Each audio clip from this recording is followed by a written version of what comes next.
خیر خواہی پیدا کیجئے، ہمدردی پیدا کیجئے، ایک ایک۔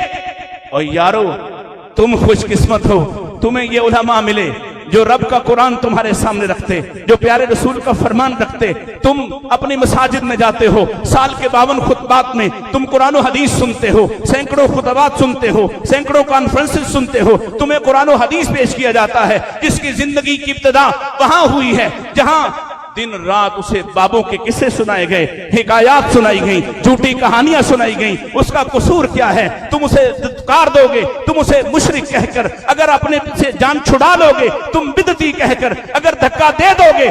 سنو، اللہ کی قسم ہے پھر رب کے سامنے جواب کیا ہوگا کہ میں نے وہ نبی اس نبی کو مانا جس نے اکیلے سب سے بڑے دشمن کو انفرادی طور پر اتنی زیادہ دعوت دی ہے کہ وہ دشمن ہاتھ باندھ کے کھڑا ہو گیا۔ اے محمد چلے جاؤ، میں تمہارے رب سے کہہ دوں گا کہ تم نے مجھ پر بڑی محنت کی۔ وہ نبی اس کو ہم نے اپنا اسوہ بنایا۔ ہمارا تو امام بھی کوئی نہیں، ہمارا تو رہنما اور مرشد بھی کوئی نہیں، ہم نے تو اس کے سوا کبھی کسی دوسرے کو دیکھنا بھی پسند نہیں کیا۔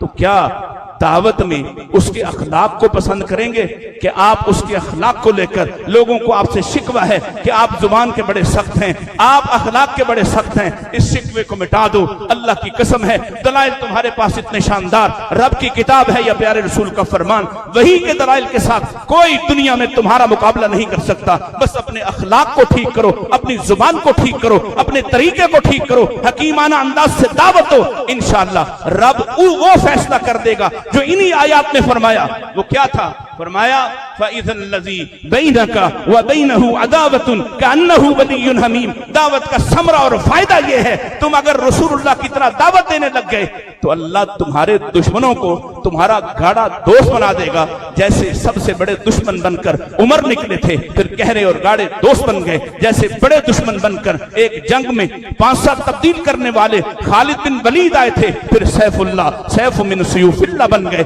اللہ مجھے اور آپ کو عمل کی توفیق عطا